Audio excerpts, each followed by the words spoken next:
You're listening to Passages, a podcast about great quotes, life, and the wisdom of the Bible.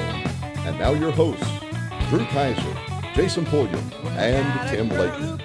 All right, thank you, John. That's the golden vocal cords of John McMath bringing us in. This is Passages, and we're here for another run at it. We're going to give it a shot. We have been preparing our entire lives for this episode, and so we are ready to go. At least for the last 22 or 23 years, since we all came together by a pure stroke of fate to create it was meant to be this wonderful presentation for the world. Yes. And we're really excited tonight. We're holding in our hands a hot off the press copy of Bradley Cobb, his production called The Quarterly. The Quarterly is a magazine for the Churches of Christ, the only magazine for the Churches of Christ available on Amazon. And I'm not going to lie, tonight when you brought these in and you said, fellas, look at this. And then you turned it around to us, and I could see the back cover. I almost teared up. It was a really cool thing. It is. Yeah, it was a big surprise. I should have unveiled it on the air because I didn't know. You guys just shouted. Oh, it was so cool. It was. I was so not We've got a expecting to see it. full-page ad on the back, and Bradley wrote this great description: a podcast for Christians who like to think. How about that? And who like to laugh a lot, available wherever podcasts can be found. Pretty cool. And then on the inside, he writes up a nice description also. Man, it just blew me away. Some really kind things. He even mentioned Terraplane in there, which I thought was awesome because I think we have the best bumper music. Have we explained that to people? I don't know that we I don't have. think we have. Well, when you and I did an episode, we played a full song at the end. I think we did talk about it. But Terraplane was my college band, and that's the bumper music that we use. Hey, flipping through this magazine, segments. it is really, really well done. So this is the first time I've seen it. Yeah. You know, Bradley reached out to us. Was it after the Freed lectureships? Probably about a month after that. Yeah. And talk to you about it. And man, just flipping through it, it's really, really well done. I look forward to going through it. If you want to get a copy of this, you can get it on Amazon or go to cobbpublishing.com, and the digital version is free. But we want to encourage you to get a copy, get a hard copy, because these look really nice. And they're 8.5 by 11. They're full size, like magazine size. And there's a lot of great articles in them for people who want to learn more about the Bible. And Bradley just does fantastic work. Well, and I like, I'm one that when I read, I always have a pen. I like to annotate as I read, underline, all of these kind of things. I like the margins in here, and I like the spacing. There's a lot of room to make notes. And so if you decide that you want to purchase one of these, just to take a look at it, we'd like to recommend Volume 8, Number 2 is where you start. That's right. And then when you take it and you read it for a while and you get done with it, you turn it over on its front and you lay it on your coffee table, and you advertise Passages to everyone who comes your way. That's right. And I think, does this have a 10 Commandments like the old songbooks that you shouldn't smite your babies with it? Or? Thou shalt not use me to smack the babies. I counted at least 17 articles in here. I think there's probably more than that. And the theme for this quarter is creating a heart for worship. So that's a really good theme to go by. Really good author, minister, podcaster has an article on page 5 that I would definitely recommend. Who would that be? It's our own Drew Kaiser. Oh, come on. Faith before and after baptism. That sounds like a great article. It may have come out as a sermon here, and you may have Sounds already heard all the material. familiar. So you're saying if I read it and compare it to my notebook I keep on Sunday mornings, might be there's a word for good word. chance I could have it? Okay. Yeah. But if you're like me, just give it a few weeks and you'll completely forget that you ever heard it. Well, unlike my notebook where I take handwritten notes, I can actually read this one. So that'll That's make true. it a lot better. You are a doctor, so Well, I mean, not really. I mean, an eye doctor. You're not qualified if you write well. Yeah. Well, thanks, Bradley. Yeah. We really appreciate this. Man, that's the great. advertisement. That's awesome. I wish you could have heard the Tim and I squill like little young school children getting to go outside for recess. It was almost embarrassing now that Drew brings it back up. Not that I would it was recommend great. this movie, and it's quite old, but you remember when Steve Martin as the jerk found his name in the phone book? Yes. I sort of feel a little bit like that, you know? That's It's a like, great- I've great arrived. reference, yeah. So, That's a good reference. anyhow. All right, are we ready to rock? We're ready. All right. Born ready. Okay, so I've held on to this article for a couple of weeks, and there are a couple of things that I think are interesting. It's comes from AL.com from April 29th, and the title is Fairhope Man Tries and Fails to Rob Gulf Shores Arby's with a BB Gun, police say. And so, when I started the article, I thought, yeah, this joker's going into Arby's with his Red Ryder. There's something Like a wrong with this rifle. guy, and they laughed him off, and okay. So, but then the story sort of takes an interesting turn. A Fairhope man unsuccessfully tried to rob a Gulf Shores Arby and two of its customers with a BB gun Sunday, according to Gulf Shores police. Officers responded to the restaurant on Gulf Shores Parkway just after 3:30 Sunday. Witnesses told police a man had entered the restaurant, pointed a pistol at an employee, demanding cash and money. The clerk, however, ran to the rear of the store to tell her manager what was happening. Failing to rob the business, the suspect fled the store, but once outside, he attempted to rob two Arby's customers. They, too, refused to comply with his demands, and the suspect ultimately fled the scene on foot and empty-handed. Minutes later, He didn't scare anybody. Minutes later, the suspect, identified as 23-year-old Preston Hope Northen, was taken into custody. He's been charged with 2 counts of first-degree robbery. All right, so I've read to that point, and I've got in my picture, right, the little rifle. Maybe he went up to the front and did the cocking of, He put his finger up like just one moment and Right. pumped it 20 times. Or maybe he said just one moment, and he took out the thing of BBs and took the top off and And poured them in feed the it in. top, and then screwed it back on, and then gave it a pump, and then he was But it ready. did say a pistol in the story. So I noticed that's that. where it took. That was sort of the interesting part of this. So, rest of the story, Northern discarded the weapon he brandished at the restaurant, but it was located during a search of the area by a canine unit. The weapon was a BB gun, which resembles a semi-automatic handgun, police said.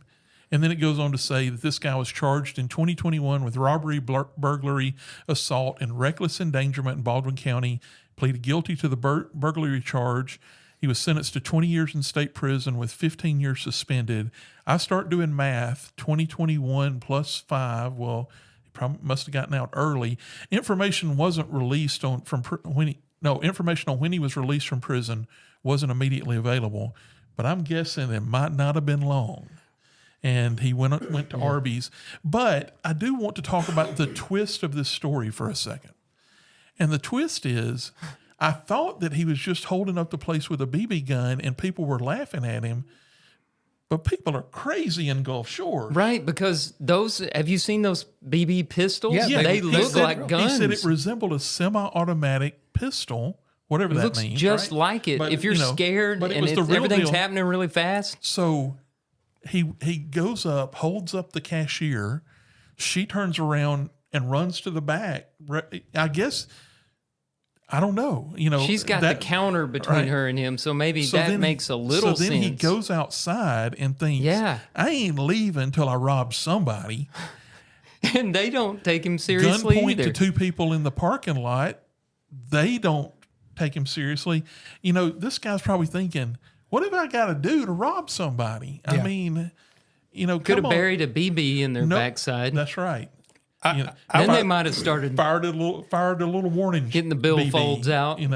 If I hadn't have got any money, and they ran and left the front counter unattended, I'm at least going in there getting some crinkle fries, not the curly fries, because those things are of the devil. Stop this stuff. But I will get some crinkle Here we fries. go. Listen, This is I brought this up. insane. I'm just saying. I mean, I had to say that it was Arby's, but if you want to go back there again, I'm just telling you. We'll hit pause and break it down here. Yeah. Anyone that eats the curly fries is probably crazy enough to just stare a gun in the face and say, no, you're not getting this. Maybe that was it. Maybe it was the crinkle fries. I mean, the curly fries talking, not the crinkle fries. So here's the thing. So the guy was sentenced to 20 years in jail. They commuted it to 5. And then he was still out within got out 3. early. Somehow got out within 3. And went right back to crime. Is anyone shocked by that?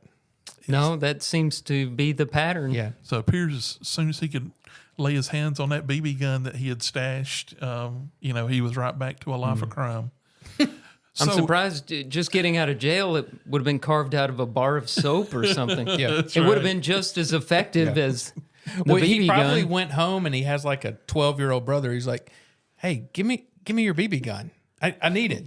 What do you need it for? I just need Stop it. asking questions. Going to Arby's. Why do you need it at Arby's?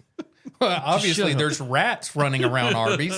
Did you see the number they had on the wall for the health inspection? They had an Come on. 82, which means they are falling I gotta apart. shoot my way in there before I get the curly fries. Those things are awesome.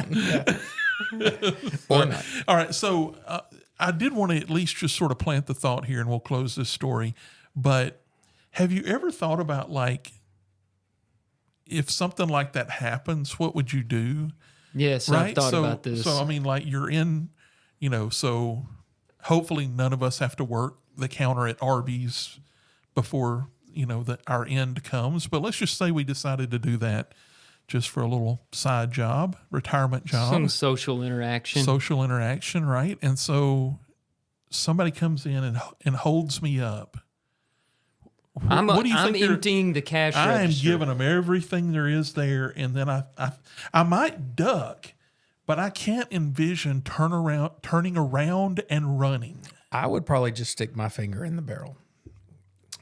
No, I'm just you've kidding. I watched really too wouldn't many do that. cartoons. I Yeah, really that- wouldn't do it that. doesn't work like Looney Tunes. Yeah, I was joking about that. No, of course I would be like, sure. I've got a business, and there has been robberies around our business. Thankfully, knock on wood, we've never had anybody come in and rob. I've told our staff, if somebody comes in and says, give me your money, give me the money out of the cash drawer, it's kind of like, okay, no one really uses cash anymore.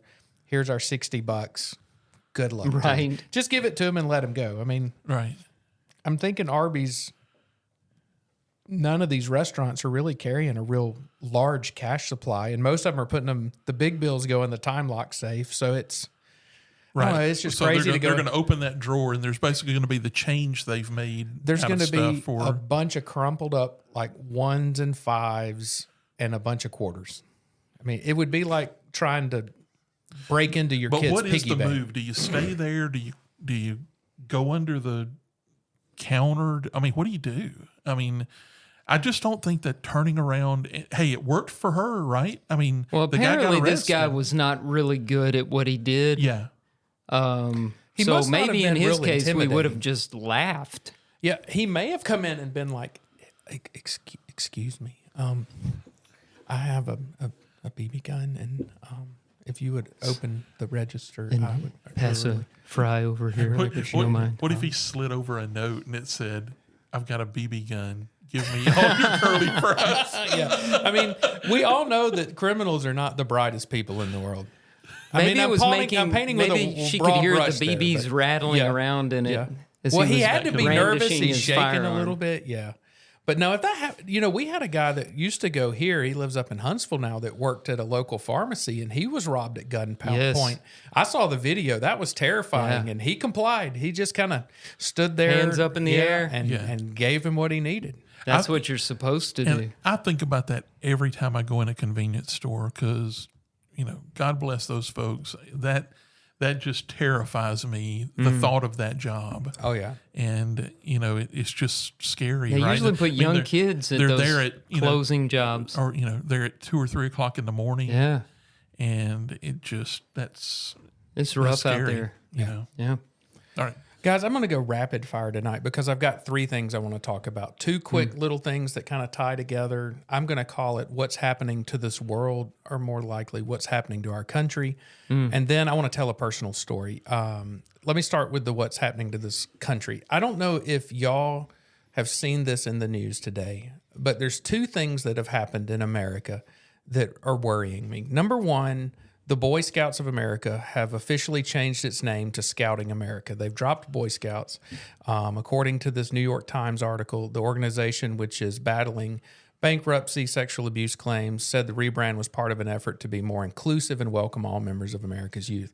So Boy Scouts of America has been around for a long time. And More than 100 years. they have become a little woke. They had some problems, some controversies, and now they're bending to the kind of woke agenda. They're dropping a lot of their, I guess, kind of like we've talked about in the past, their truths, their principles, to become more inclusive and more open to a variety of people. And it's not necessarily a bad thing, but again, here's an organization that's been around forever, that was there for young men, young boys.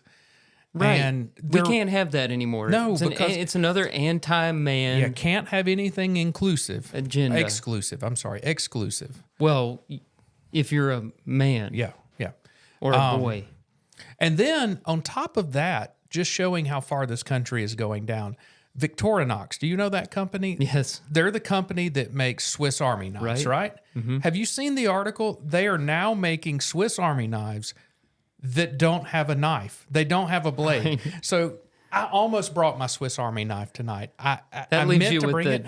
tweezers. Tweezers, toothpick, little Corkscrew. scissors, Corkscrew. a corkscrew. Hey, that corkscrew can be dangerous. You stick that in somebody's eye. Yeah, I mean, Might need to eliminate that. Turn it several times. a Scissors. screwdriver, and a fingernail file. Bottle Now, opener. Look, I am of the belief that every man walking around should carry a pocket knife. I have one in my pocket. Tim, you have one in your. Tim doesn't have one. No. I walked out and forgot mine tonight. Man, I couldn't Mel decide Futrell, which one if you're to bring. listening, I need help with these two guys. Mel, if you could help us talk about knives next time you're here. I prefer a Bowie knife. Do you use that line that from Texas. all obnoxious Yes, I do. knife carrier? I know where you're going. You got your knife? I got my pants on. Say it all the time. Right here. See? And I don't just carry a knife. I carry a case knife because that's what my grandfather carried, and that's what you Hey, carry if nothing you're a wrong with man. that. But If you got to do that. you know, if we all carry way too much stuff in our pockets. Tim carries a wallet that is the size. That's of George George. Costanza wallet. I can't fit His a file knife cabinet. in my pocket. He still has a movie gallery card Right there. there. I mean, if you I guarantee you there's a movie gallery if card you have in that ever wallet. seen the Seinfeld episode where George Costanza gets his wallet out, I'm not lying. It is the Listen, same as I'm Tim's. going to tell you, movie wallet gallery right might now. be back someday, and I'm not paying for another membership. So there you go. Yeah, the man has got. Who's dumb now? Yeah, Oh but we man, all it carry. is so big. I mean, it's at least 4 inches thick. It's got to weigh 30 pounds. How's I that noticed back you doing? walk with a limp. Yeah, I sort of draw it to the left. But we all carry, I mean, I have in my left, I have a wallet, pocket knife, chapstick, keys. If I can't carry a knife with a blade, I'm not going to carry a bottle opener or a fingernail file. I mean, it's just, Yeah. I can't believe that. I read on an article, I found What do you call it? A Swiss Army what? multi-tool. multi-tool or something like that. I saw it on the news this morning. They were calling it multi-tool. This is what an article Rolls I saw off the about it tongue said. real nice. Where did I see it? Oh, this is where you're supposed to be playing the music that Oh, here it is. There you go. This is from The Guardian. TheGuardian.com. This was me searching stuff. Swiss Army knife maker to produce range without a blade. Victorinox, producer of the celebrated pocket tool, responds to the plague of knife crime with new variations. The plague of knife crime. That's the most ridiculous thing I've ever heard. I didn't realize we had a rash of knife crime. And knives We don't. got a lot of crime going on. Yeah, I have never. Look, I've had pocket knives since I was a young child. In fact, my uncle gave me one when I was about 10. My mom took it away from me and kept it on the microwave till I was old enough to have it. Little did she know, I knew it was on the microwave and I would just get it and use it when I needed it. But, and Mom, sorry, I know you're probably going to listen to this. Surprise. I knew where the knife was. And knives and microwaves go together like peanut butter and jelly. That's exactly right. the- So, Great combination. but I have never had a knife jump up and stab me. Ever. Right. And you know, I've cut the myself with one fiercest before. criminals in this country, you know what they're carrying. Yeah. a Swiss Army knife. Yeah. How many murders have been committed by Swiss Army knives? I can't count them all. A Swiss Army knife. It's a countless number. A Swiss Army knife is crimes. almost as intimidating as a BB gun holding up a restaurant. Right? We have a theme. If someone tonight. were to come at me with a Swiss Army using knife, toys for crime. I'd just laugh. I'd be like, "Are you kidding me?" Oh, okay. So let me tell you a little story about me. Hey, Okay, so go ahead, Tim. So before you leave, it was a few years back, right, that girls were allowed into the Boy Scouts. 5 years ago, and they changed it to Scouting BSA. BSA, right, in 2019. Yep. And so And apparently there are thousands of girls in the Scouts now. I saw an interview Okay. this Yeah. morning with the director, and he was Well, saying this that say- was the this reason says for the nearly- change. Yeah, this but- says nearly 1,000 young women were in the inaugural class of female Eagle Scouts in 2021. So there must but be there's Have thousands. we forgotten the Girl Scouts? Yeah, I want to know I mean, who's is that going to a- bring the cookies. right. I need my Thin Mints every year. I need Is Girl this Scout wrong? cookie season. Is this wrong to say that they have Girl Scouts? Why don't? And are today, they- we are cannot have Girl Scouts and Boy Scouts.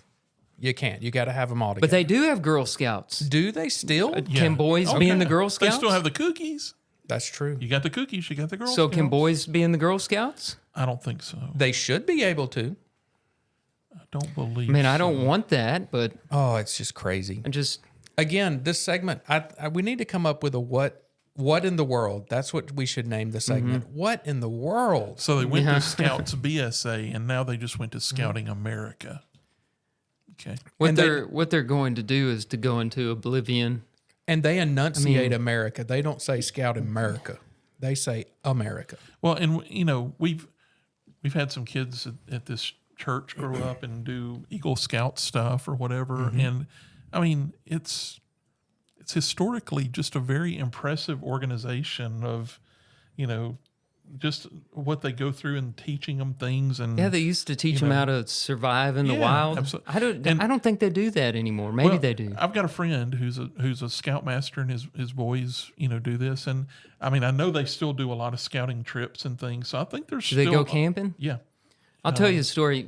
My mom and dad used to live in the country next to a couple of waterfalls, and I don't know if you guys ever made a trip up there with me, but there were caves and waterfalls. It was this beautiful place, and so the Scouts would use their property for one of their camping trips. And one night, they were camping out behind my dad's house, and it's getting late, and the doorbell rings. He opens the door, and there's this little fella standing at the doorstep. He said, "Can I help you?" He said, "Yeah, I got to go to the bathroom." And Dad goes, "You're camping. You go back out there, find you a tree, go to the bathroom." He goes, "It's not that kind of bathroom. It's number 2.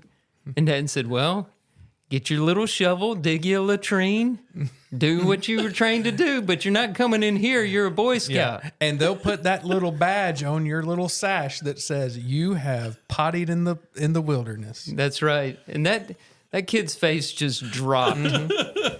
Well, You want me to do what? He's like, He probably I already had found a house and I need to go. And what are you telling me to And do? he saw the I'm house not and an animal. he saw the house and his body was starting to relax. He had sweaty upper lip by that point. When I'm I a human being. when I get home, I'm quitting this group. Yeah. He never returned to the scout trip, and there's still a pair of dirty underwear I bet lying out there on the scoutmaster probably knew my dad, and he was Yeah. like, "Yeah, why don't you go and ask Mr. Kaiser if you can use his restroom? Well, sir, Let me if know I how that goes." Your dad, Sir, who if I has a can't degree, use your restroom, can I place a phone call because I'm quitting the Boy Scouts? Yeah. Going Your dad home. may have given him a little speech about why it was wrong even to come up there and ask. I could see him giving him a little discussion about You're camping, son. it. So, guys, this podcast almost became a 2-man podcast. Uh-oh. You may want backup Terry to be ready for when I get into the story. Okay. So Sunday after church, we went home, and I was working around the old family property, and I've been needing to spray weed control over the fence lines and all for a while. So I have a 4-pound or a 4-gallon backpack sprayer. It's the one with the pump handle on this side, and you wear it. And Yeah. well, we have a lot of fence, and I was thinking, a way not to have to walk with a 4-pound backpack sprayer on. I can get on the 4-wheeler, and I can take the 4-wheeler and ride the fence line and spray. Well, our 4-wheeler is about a 1994 model. This thing is older than my children. It's in rough shape. It runs, it goes forward, it definitely goes backwards, and the throttle sticks a little bit on it. So you got to kind of stay good on the brake. Sometimes you got to reach down and try to unstick the throttle while you're going. So I started down the fence line. I was doing great. I was going forward. I'm like, this is going to work. I'm pumping with one hand, reaching up, driving, spraying fence line. This is going to be done in no time. Well, I get to the end of the fence and I need to turn around, but there's not enough room in this corner to turn around. So I was like, I'll just back down the fence line and I'll spin around. Bang up, Terry. Put it in reverse, Terry. So in our 4-wheeler, What you doing, Terry? that's what it felt like. So in our 4-wheeler, to go in reverse, you put it in neutral.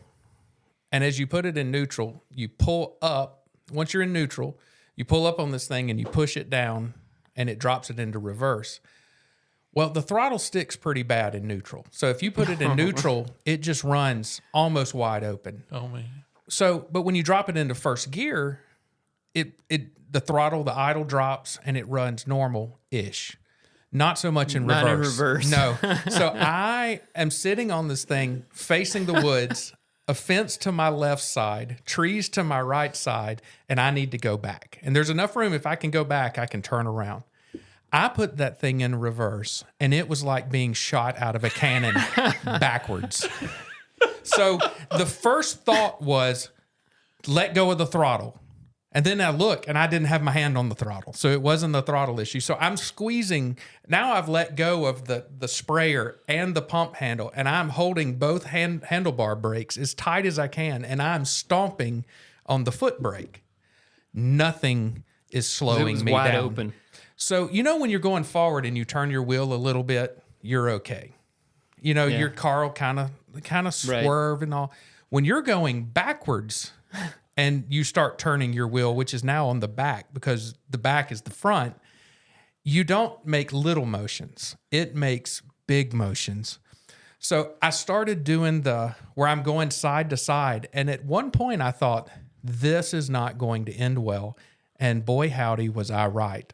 Finally, it climbs up the fence on the left side and flips over and lands on me. Jason. On you? On me. So I had 4. You could have I could broken have your died. back. I had 4 gallons of water because I had just started. So maybe 3.5 gallons of water and heavy. chemical on my back. So about 8 pounds per gallon plus probably 40 pounds on my back.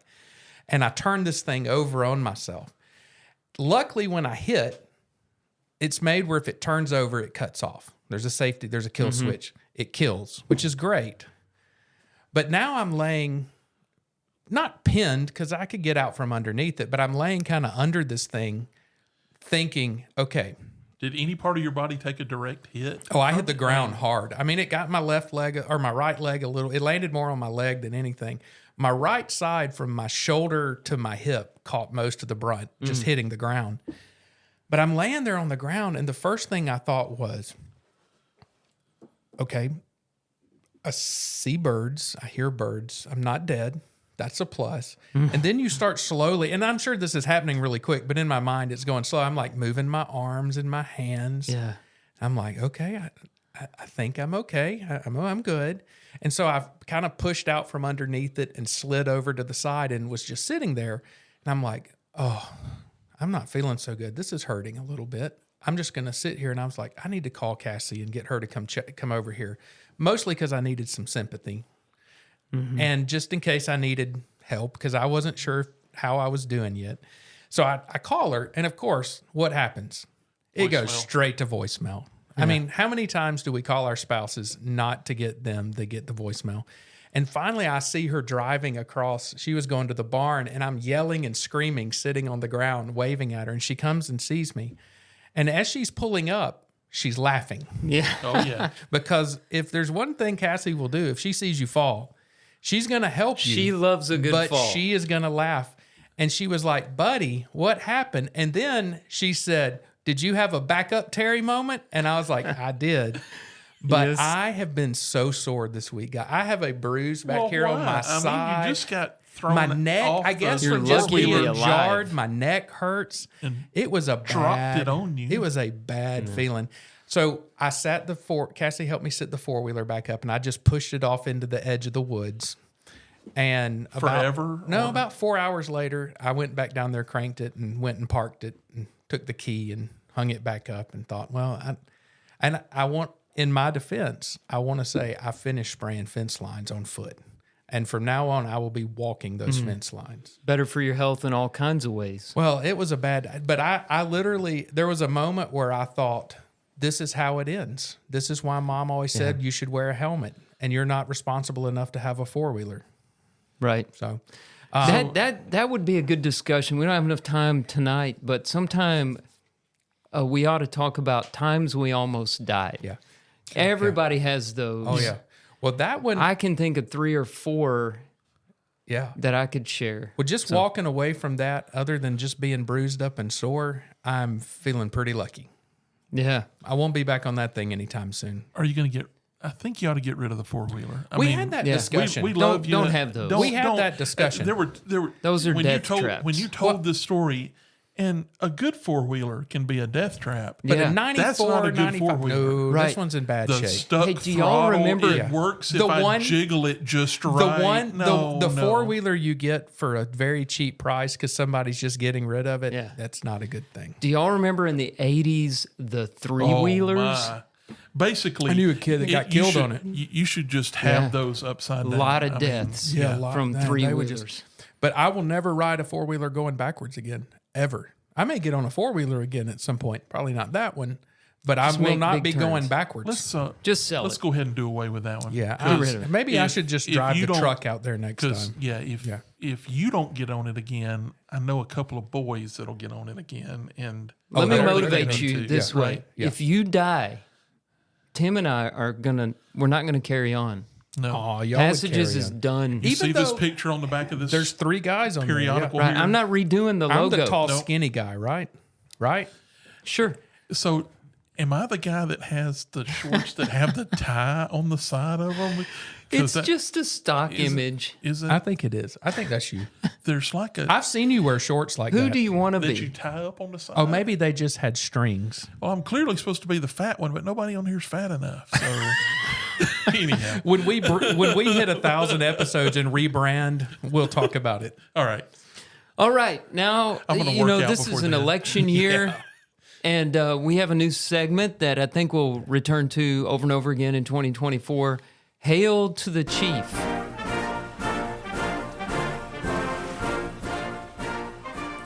I always feel like I should be leading the band while that song plays. I don't know why. Doesn't that song kind of just make you think of comedy? It's a comical song. It's not supposed to be, but because it's appeared, I guess, in so many SNL sketches and stuff, and Maybe that's why. footage of presidents tripping and falling, I don't know. It makes me laugh. It does not garner any like sense of awe or respect when I hear it. Not at all. Well, yeah. Sadly, this headline caught my attention, and I wanted to share it with you. I wondered if maybe I found a story that y'all hadn't heard yet. As you know, we have several candidates running for president, not just Trump and Biden, but the number 3 guy is RFK Jr., Robert F. Kennedy Jr., whose uncles were very famous. His father was very famous. The Kennedy family is well known, a lot of tragedy in the family. The headline here says, RFK Jr. says worm got into my brain and ate a portion of it. Now that headline caught my eye. Yeah, I'm not heard. So this. I had to dig into this. Now I know he's got some health related stuff because I listened to a podcast that he was a guest he's on. really hard to listen to. He's so gravelly in his voice, and It's he a- explains that there's some genetic thing or something wrong with, or he had Yeah. some illness or something. It's 2 words. The last one's dystonia. Yeah. I forget the name of the condition, but I was hearing his family actually campaigned for Biden, And a couple of his sisters have the same problem with their voice. But he, I respect him for pushing through with that I do voice. too, He seems yeah. like a really smart guy. So it really made me curious to read that a worm got into his brain and ate a portion of it. So here's the article. Independent presidential candidate Robert F. Kennedy Jr. experienced a series of health issues in recent years, including an abnormality that he said was caused by a worm that entered his brain and then died. New York Times reported on Wednesday. In 2010, Kennedy, now 70, experienced severe memory loss and mental fog, he said in a deposition 2 years later. According to the Times, he consulted top neurologists familiar with the medical history of his uncle, the late Senator Ted Kennedy, who had died of brain cancer in 2009. A New York doctor, after reviewing a scan of his brain, told him that his health issues could be caused by a worm that got into my brain and ate a portion of it and then died. That's what he said in the 2012 deposition. Now, you can imagine why this is coming up, right? Oh, yeah. Because he's the young buck at is. 70 years old. He's this, and he's in really good shape. Well, and he's not the only one whose brain seems to be worm-eaten. Right. That's why it's coming up. They're trying to make him look frail. Yeah. The guy can do 25 chin-ups. Well, and So good luck making him look frail next to Biden and Trump. they're trying to make him look more frail than Biden. They have their work cut out for him. So let's see. Around the same time of the deposition, he suffered from mercury poisoning. This seems like kind of a hatchet job where they're just trying to make him look unhealthy, which can lead to neurological issues such as loss of peripheral vision, muscle weakness, issues with movement, hearing and speech, as well as memory loss. Kennedy told the paper he has recovered from the memory loss and brain fogginess and that the parasite did not require treatment. And then they go into all his health issues. He's grappled for decades with atrial fibrillation, or AFib, and irregular heartbeat. He told the Times it has been more than a decade since he experienced the condition. He believes he no longer suffers from it. And it goes on. And basically what it's doing is trying to say that, hey, he's sick too. Yeah. It's becoming a competition to see who is. They're trying to like pace out he's not as bad as, or he's worse than Biden, or he's more frail than Trump, who's going to be 75, 74. No, Trump's at least 77 now. He might So be did 78. the article ever say how the worm got in his brain? Yeah, that's what I That's wanted a to go question back that to. needs to be in the article. Yeah, they talk about that. I need the Jeopardy music again. So The mercury poison was from him eating high quantities of tuna and perch. He traveled extensively in Africa, South America, and Asia as a part of his work as an environmental advocate, and said he contracted a parasite on one of those trips. it's possible. So is it just a theory, or did he like have an MRI and there was a worm they waving at saw him or something? like the dead, The dead worm? calcified remains of the worm in an MRI. And how did Ted come into this article again? He died from brain cancer, and when RFK was experiencing some neurological symptoms, he worried that maybe it was some Gotcha. inherited brain tumor or something like that. This whole presidential election thing is just going to get out It of is control. It's so already crazy. bad. And whoever wins, it doesn't matter. The country's going to go up in flames. I mean, it's just Well, it's already going up in flames, and we hadn't even Yeah. got to it. So do you it's think? unbelievable. So we're talking about RFK Jr. here, right? So does he? Who does he help or harm?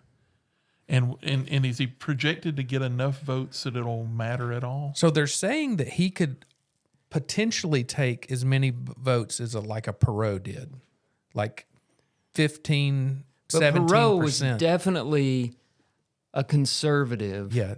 They're to saying the right yeah. of They're Bush saying he's going Senior. to steal from both sides. He what is unique I've read. because he's got the anti-vaccine thing, which appeals to some conservatives, He's also big on border security. right? Which is a conservative issue, but he's a huge environmentalist. abortion advocate. Yeah, big time. He's very, very liberal. He's a Kennedy. Yeah. And so he's going to pull some from Biden. I don't know. I'm no expert on this. I feel like he'll pull more from Biden than from Trump. I think so. But both people on both sides of that aisle really, I think, would have preferred to have some other choice. Well, and Democrats would probably rather have somebody than Biden. Republicans, a lot of them, would rather have somebody than Trump. But here we go again. Well, and I think Trump, he's Biden. going to pick up a lot of votes from both groups just simply because they can't stomach voting for the other two. But you And know how so- superficial people are. The Voice Yeah. will. Yeah. A lot of people Well, won't vote for him because of The Voice. I made it about 30 minutes into a podcast of him being interviewed. And because I'd heard his name in the news, I just wanted to hear him tell his story. And I can tolerate a lot, but it was like you couldn't hear him. Yeah. It was hard to hear him. And I was like in the truck riding down the road was not the time. It's hard and to I'd listen like to. to go back and listen to him because I want to be informed. But He's an interesting person. hey, there are going to be all kind of mudslinging going on in the next yeah.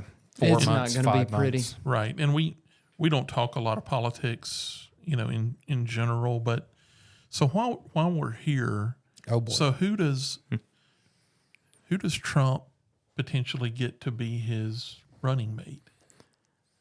Well, And- it's not and going to will be there- Kristi Noem anymore. Will there be people lining up for that job? You heard of I know it's about the one Kristi heartbeat Noem away, thing.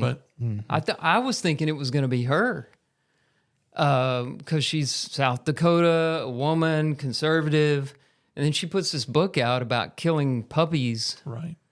and everybody has turned on her really quickly. I mean, I could see him maybe turning to a Vivek Ramaswamy. He's young, draws a lot of young crowd. DeSantis is who I'd like to see, Yeah, but I don't so think- that he could be lined up to. But they're both from Florida. Trump's come on, he's not a Floridian; he's Well- a New Yorker. But I also think there's a lot of folks he may ask that don't want to hitch their wagon to the Trump train. Right. Yeah, I don't know if he's stopped calling DeSantis DeSanctimonious yet. Even though DeSantis has been backing him up. He's been so busy with this whole court thing. I don't know that he's had time to call him any He's still names. calling him names, and the guy's campaigning for him. They do you see where the judge in this case he's going right now keeps hitting him with fines for Yeah, he just pays him. He just strikes a check and is like, I'm gonna talk about you tomorrow. Here's a little extra. Guys, how we got to the point where him and Biden are our top two choices. I never would have imagined It's mind blowing. that that's what Yeah. we put up, but We're apparently we do it to ourselves. I'm told that votes are counted and that these decisions are based on votes. And so I'll take their word for it. It just seems like, and I don't think this is being overly political, right? But so much is just, being in the machine, that is the political process, being the incumbent, even if you lost before, but, you were In most were the cases, candidate. it's his. It's just it's that head start that Yeah. just counts for so much. And it does everywhere, whether you're talking about the dog catcher in town or the president of the United States. The guy who gets in, or lady who gets in, is hard Stays to in. remove. Yep. It is hard to overcome. Oh man, it's So we're up for a really rocky. At least next with the 5-6 president, months. we have term limits. In the Senate, Oh, my. you just Oh, yeah, I go saw on where- and on and saw on where and on. Weekend at Bernie's, Mr. Bernie Sanders has said he is going to run for I think it was his of course. fifth or sixth 6-year term as a senator for the state of Vermont. Yeah. 24, Of course. 25 years in the role of a senator. That's Yeah. I don't know. The worry I have is that the people who could really do a good job really would hopefully bring some truth and morality back to government are smart enough to stay out of politics. Right. That's the worry They I won't have. do what you got to do to raise that kind of money. And No, you got to sell your soul to people to do that, and that's a scary thing. Wow, way to bring us down. Well, that's with what we the usually do political talk. right at the break. So we can take a break and cheer up a little bit Yeah. and come back in with our passage, which will be uplifting and encouraging.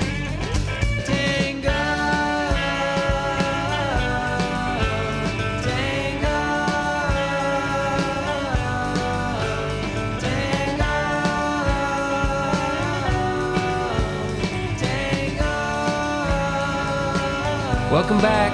We are ready to get into our passage this week, and Jason, you've got that for us.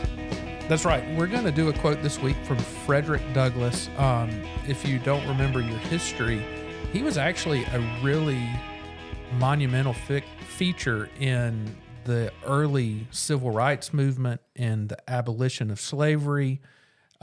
He was actually a slave in Maryland until he escaped at the age of 21.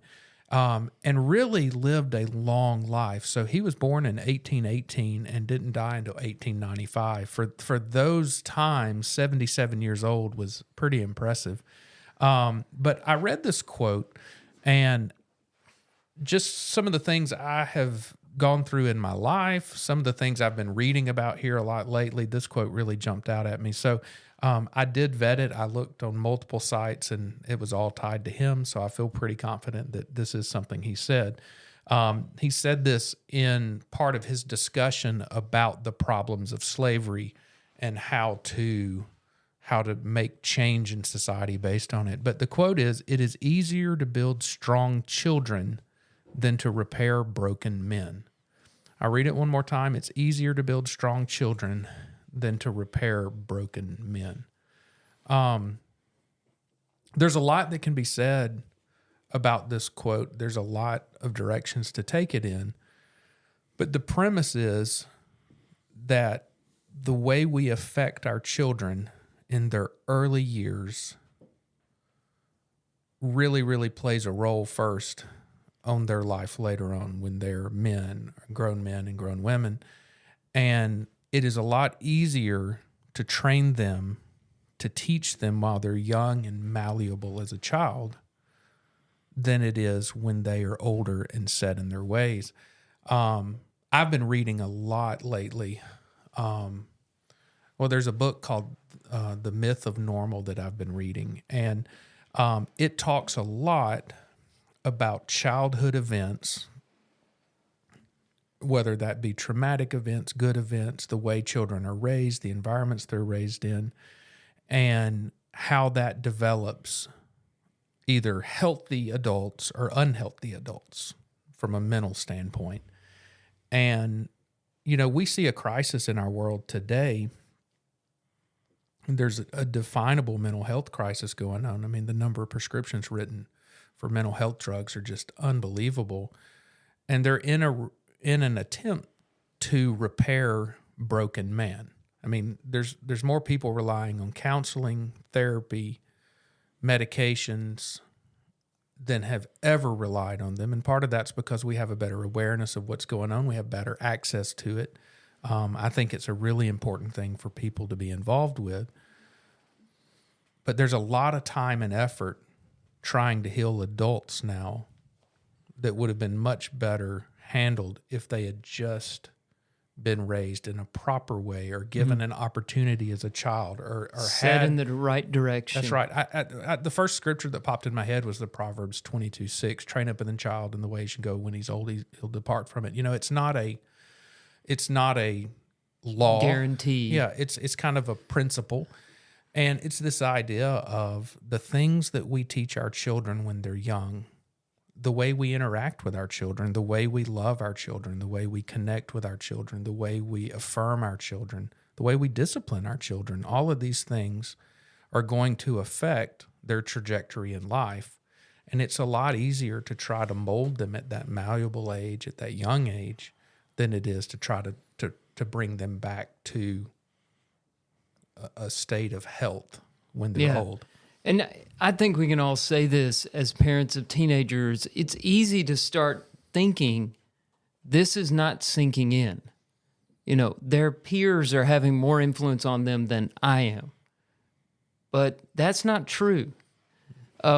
Deep down, when they were 2, 3, 4, 5 years old, you already started to mold them in a way, in an impression that's almost impossible to change. I'm not going to say impossible, but almost impossible to change in subtle ways that you might not even realize.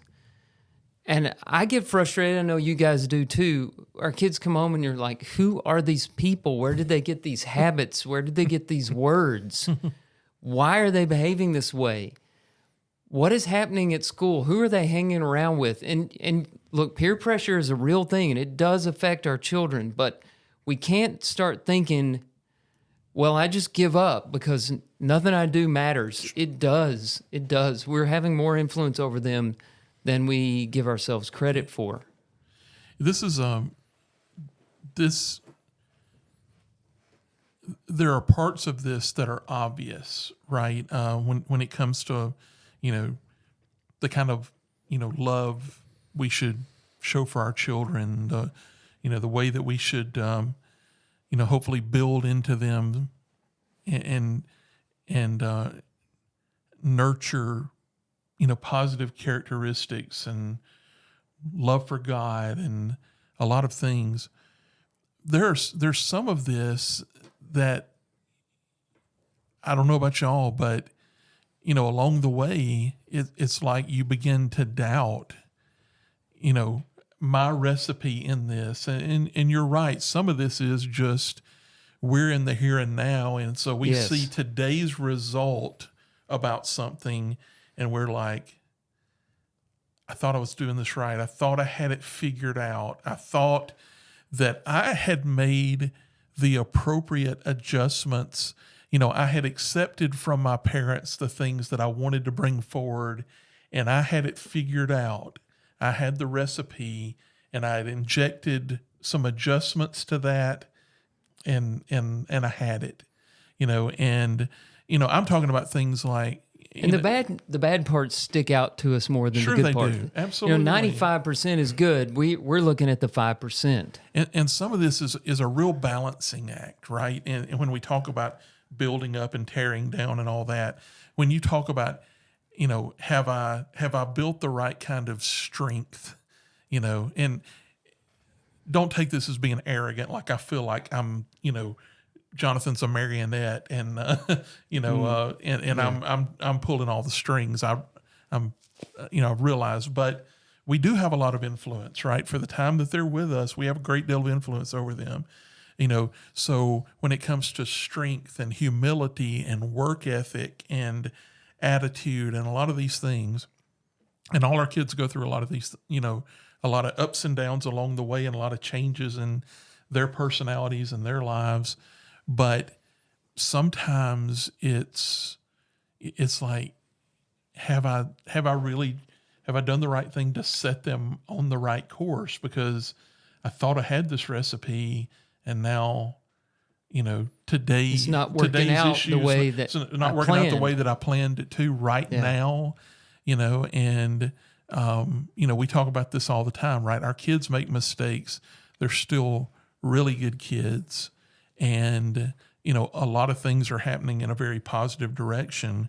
And that's part of the molding process, right? How we react to the mistakes is also teaching them how to deal with that in life. Yeah. And so it's important that they make mistakes when they're under our watch. And I think our generation, more than maybe any other, is very cognizant of this kind of thing, right? Mm-hmm. We're trying not to break our kids, and, I'll see things or see memes or whatever, and it's like,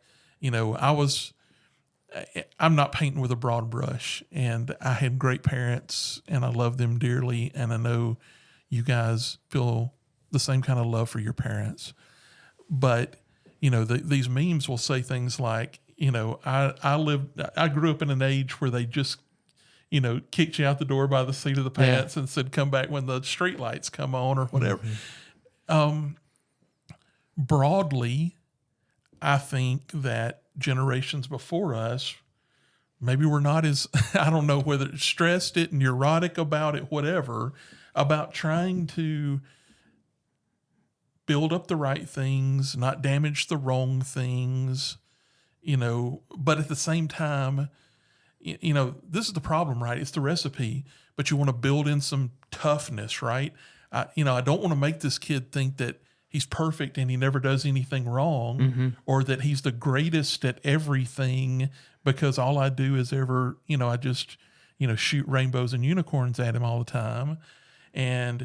But it's a real balancing act. And so, with things like morality and things like that, we know what we need to do, and the kind of things we need to stress with them. And that's not always easy either. But when it comes to like this little human that we're all trying to help craft, the coping mechanisms, right, and the confidence. I want Jonathan to go out there and, live ambition. I want to, it's all those things. It's all those personality traits, things, right? Yeah. And some of that is wired in them. Yeah. And we have to adapt to who they are. And how many times this is a question to Tim, do we like overcorrect from something that we feel like was like a shortcoming for us, right? Yeah. I feel like I was never the risk taker that I should have been, right? That I never really just went all out toward maybe, I was safe. In July, I will have worked 36 years for the same company. I'm a safe guy. So are you wrapping bungee cords around Jonathan's feet, throwing him off cliffs? No, but I want him to. But the thing that I've tried to do is don't limit yourself to what you can do. Right? If you want to take a shot at something, go take a shot at it. But and then you always think, have I overcorrected too far because it's my neurosis about this thing that, so, I think. Well, there's no equilibrium. Right. I mean, life is shifting all the time. There's no perfect balance, right? And one of the hardest lessons for us as parents to learn, and it's been hard for me to learn, we're responsible for a good bit of our development with our children, being vulnerable to them, admitting our mistakes, not holding them to some level of perfection that they can't reach. But the environment they're raised in, the people they're around, their friends, our friends, the things we let them see on TV, the amount of things they pay attention to on social media, the amount of time, all of these things influence their self-worth. They influence their attitude. They influence their development as they get older. And then sometimes that's scary because, I have a senior getting ready to graduate. I mean, in 2 weeks, he's walking across the stage getting a diploma, and he's into at least an early stage of adulthood. That's terrifying because, I look at that time with some excitement, but with some regret too, because I was fairly absent for a lot of years. I mean, I was present, but mentally, emotionally, I was totally absent from my family. And I worry about the damage from a connection standpoint that I've created for him. The blessing is, and you all know my son, we're surrounded by a wonderful peer group here that loved him and gave him emotion and was there when he needed a hug and was there when he wanted to do this, because I failed at that. But the environment we're around really makes a big difference with that as well. And thank goodness for the environment, because we all, if we're left to our own doings, are going to mess up in how we raise our kids. I think we definitely compensate for I was raised, you make A's, you work as hard as you can, you study as much as you can, grades are important. I don't even know that I've seen a report card in 4 years of high school. I know my son's taking classes. As long as he's passing, I'm not getting notes on behavior. I don't care if he's making B's, C's, A's, D's. I'm much more concerned about who he is as a person, how he can affect others, how he can reflect love for humanity, for his fellow friends, for his family, than I am if he can answer all the questions on a test or make a really high score on his ACT, because in the long run, I'll be judged, he'll be judged by the way he interrelates with other people. And academia doesn't do that. And so it's ridiculous. Cassie's like, have you looked at the boys' grades? And I'm like, they're in school? I'm not so sure. So somebody's looking at the report cards, Yeah. because if the parent doesn't sign it, they get in-school suspension. You've all seen my signature. I'm sure I've signed a few of them that I didn't even know I signed. So I want to go, all this we're saying needs to be tempered with a disclaimer. And Jason, you referred to this a minute ago with Proverbs 22:6. A lot of parents with adult children who aren't living the way they should are beating themselves up, blaming themselves for their children, their adult children's decisions.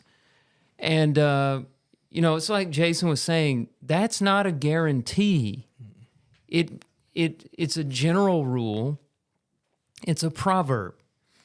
And it should be followed accordingly. We should follow it as if, this is going to work. But our children, like us, have free will. They can make their own choices, and many times they'll make bad choices. And a child may make bad choices in their 20s and 30s and come back to what they were trained to do in their 40s or 50s. Sometimes they take a different path. And I think that's where the prodigal son is really helpful. When we look at that father who let the son go and stayed home and watched and waited for him to return. Yeah. We drove into and I think I drove us into some, the level of depth around like individual decisions we're making about this stuff. But if you back out and you look at this quote sort of at the 100,000 foot level and say, it's easier to build strong children than to repair broken men. And we're not worried about necessarily just the character traits. We do, as parents, need to live by sort of a general rule that says, in the way that I interact with my child every day, what am I doing to them? Mm-hmm. What am I doing to my kid? Right? So am I ignoring them so that their view is that I just don't care about them? Am I on them all the time so that they just feel like I can't breathe? Never can do anything right. Can never do anything right?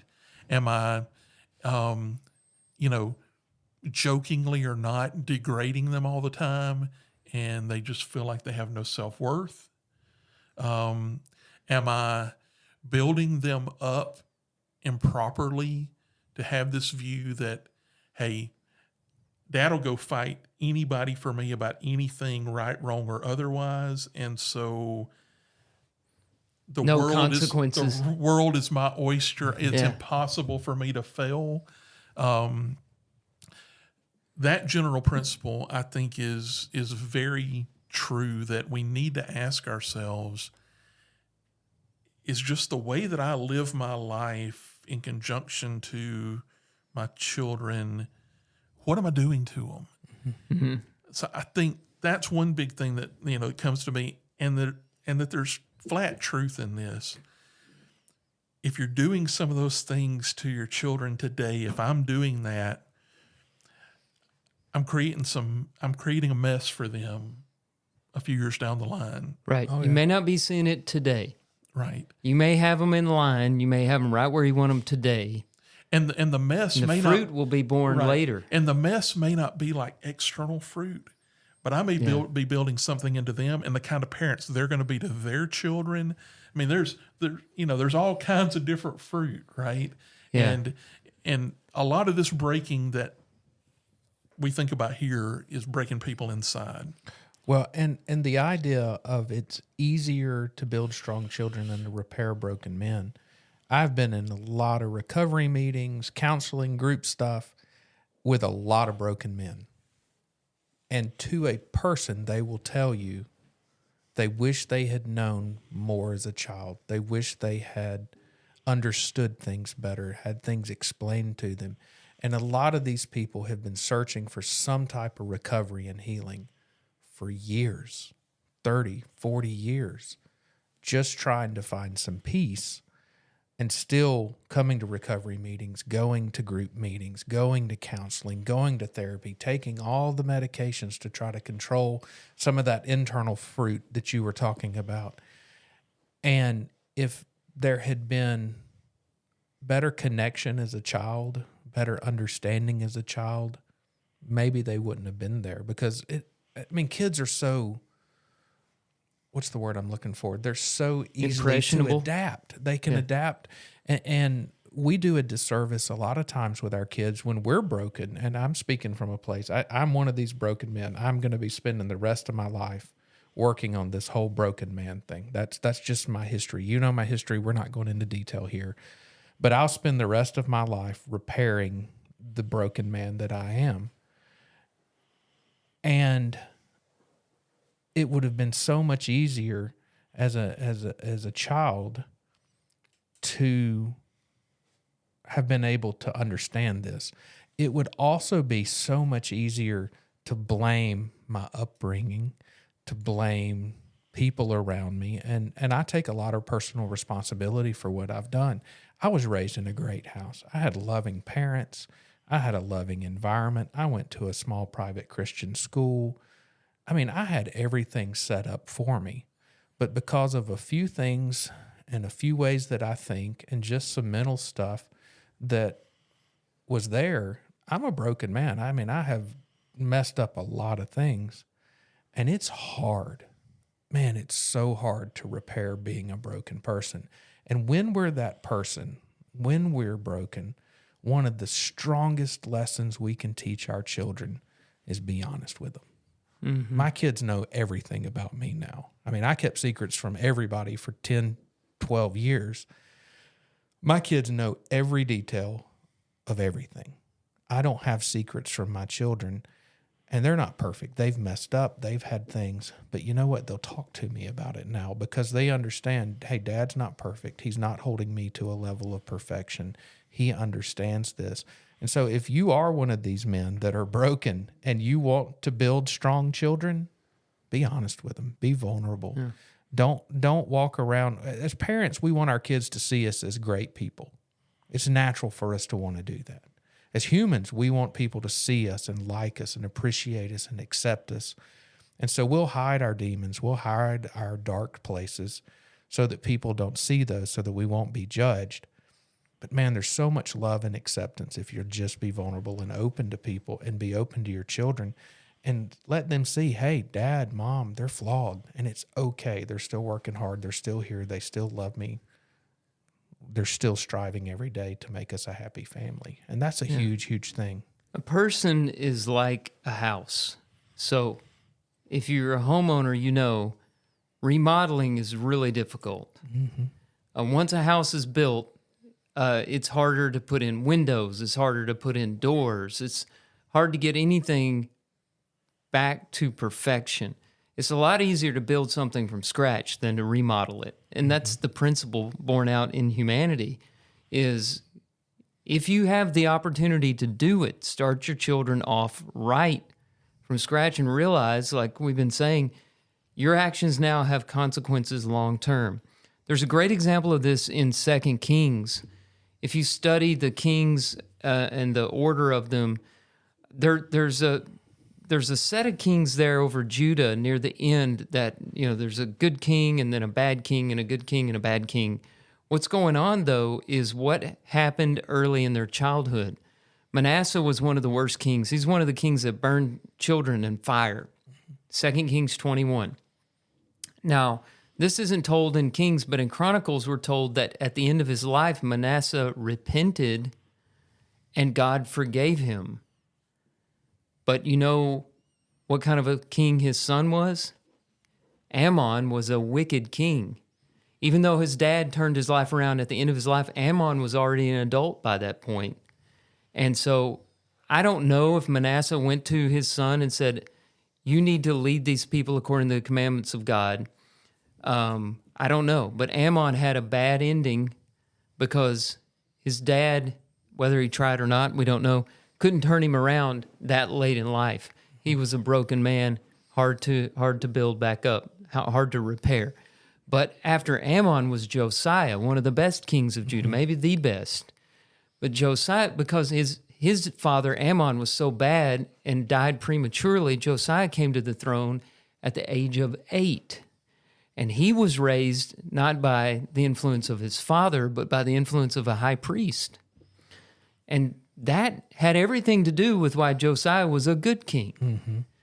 And so you look at that, you can see it all play out there in the history of Israel. Yeah.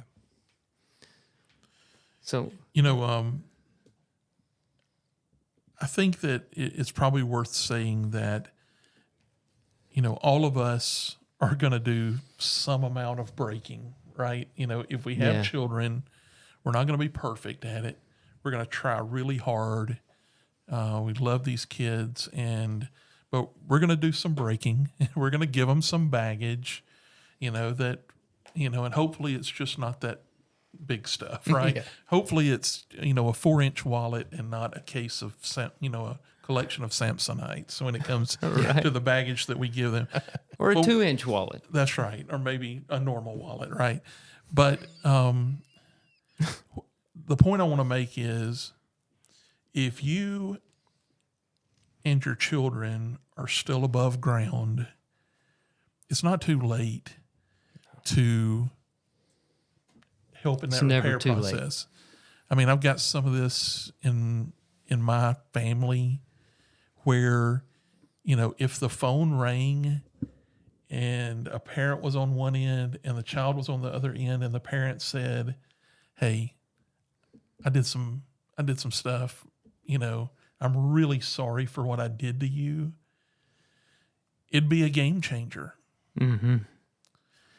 And that's what and so sometimes it takes us our whole life to see what we've done. Oh yeah. And to say it's hard is not to say it's impossible. It's not impossible. You've got to try. You got to give it a go. And the way you do that is you step up, right? And you say, "Hey, I realize I did some things and I'm sorry."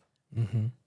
And give that a go. And the last thing I want to say about this is one of the biggest challenges with this whole thing is what I would term breaking the cycle. Oh yeah. Right? I mean, the things we talk here about breaking children, it happens generation after generation after generation.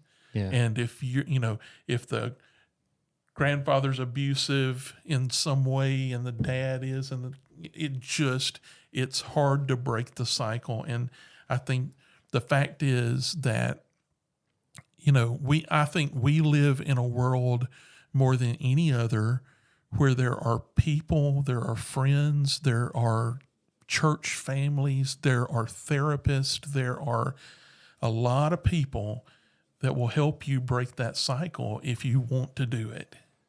That will say, this is the way I was raised and I am a broken man. Help me not do this. Get involved in a church. Become a Christian and be involved in a church and connect with some good Christian people. And be open. And when you have the opportunity for someone to come to you and display their brokenness to you, don't be judgmental towards them. And when you have an opportunity to display your brokenness to someone else, pray they're not judgmental towards you. Yeah, that's James 5:16, right? Is. Yeah, that's what needs to be done. Sure. We need more of that in our churches. Well, we got a little personal tonight, but that's what we're here for. We appreciate everybody listening and hope that this is helpful. We find this wisdom from these quotations very beneficial to ourselves, and we want to share it with the world. And we'll continue to compile this wisdom as we do in this format. Appreciate you listening so much. We're going to let John take us out, so stay tuned. We'll be back next week. Follow us on Instagram at @passages_podcast and join us next time on Passages.